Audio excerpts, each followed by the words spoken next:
everyone, welcome back to the Navigant Credit Union Broadcast Center. I'm GoLocal News Editor Kate Nagel. Thanks for tuning in for this very busy Wednesday afternoon show, and none more busy than teachers. I'd like to welcome in Shataya Woods with Teach for America in Rhode Island native. Thank you for coming in. Thank you for having me. I appreciate your taking the time to come in and tell your story because it's really a great one. Growing up here, going through programs, mentorship, teaching, and now ending up at Teach for America. Yeah.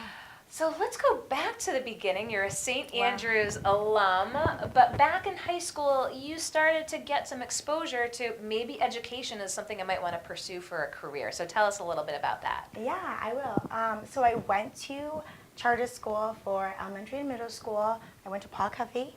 I then went on to St. Andrews for high school, and then I went to Lynchburg College in Lynchburg, Virginia.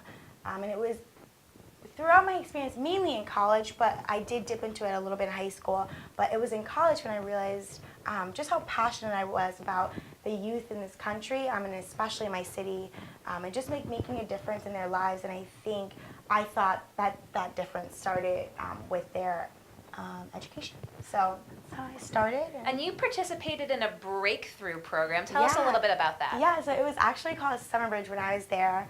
And it was a great experience where I basically was there throughout the summer and throughout the school year.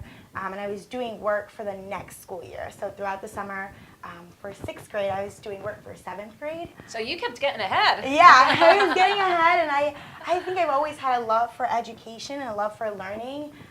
And I got to foster that through Summer Bridge. And so let's talk, you have a very important person in your life, a mentor through the program by the name of Liz. So tell us how a mentor really helped, again, put this passion of yours and helped with the direction and where you are now. Yeah, well, I had great mentors throughout my life, and especially in elementary school and in Summer Bridge.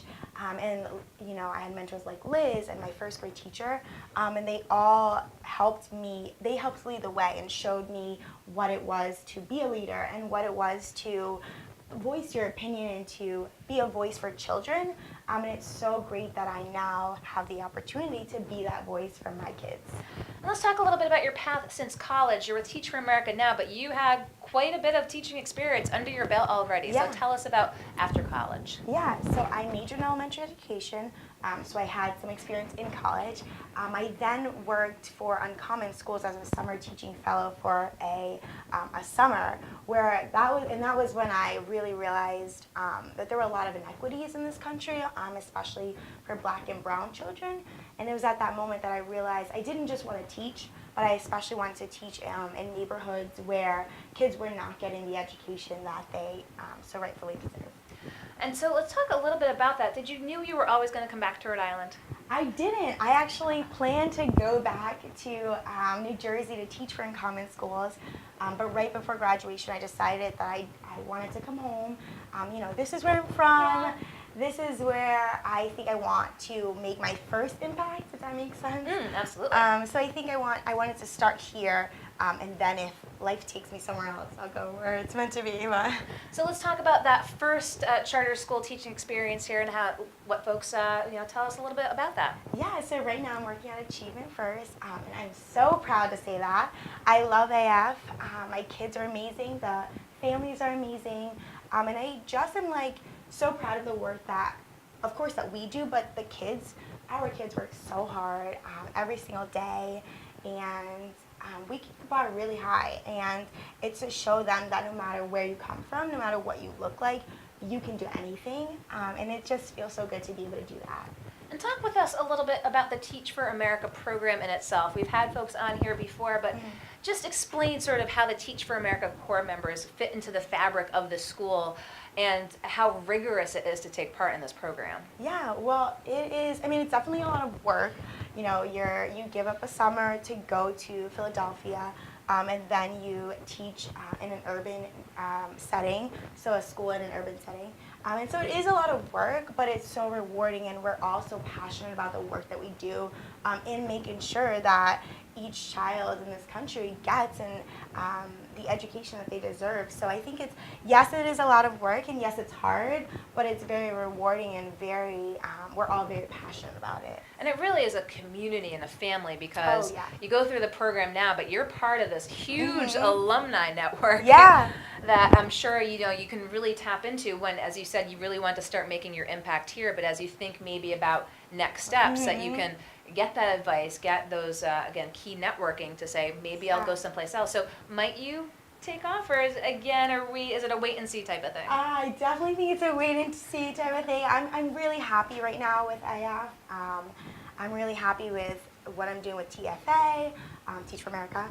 And so right now I'm kind of just teaching and loving what I'm doing, and we'll see what happens next. But it does feel good to know that TFA will be there for me even after I'm done with my 2 years in the Corps. I know that, from speaking to alum and from just everything I've experienced so far, that they will be there for me to support me no matter what I go on to do afterwards. Let's talk a little bit about public charter schools as well. You've had the experience having gone to one and then teaching in one as well. What do you think folks should know? It's oftentimes perhaps a difficult political battle for funding up at the State House, but that's on the legislative side of things. But when folks who might not have a student at a public charter or have any experience with it, what do you really want folks to know about that public charter experience?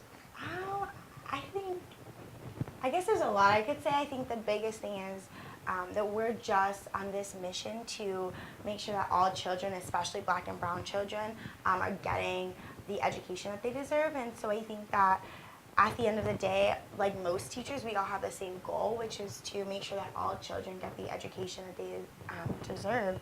So I think just knowing that, even though we work in a charter school and we don't work in the public schools, we still have the same mission to make sure that all kids get that education.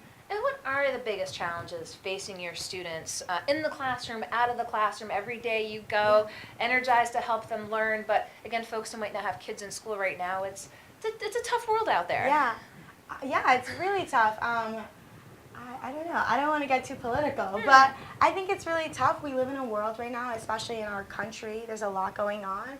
A lot of people feel different ways.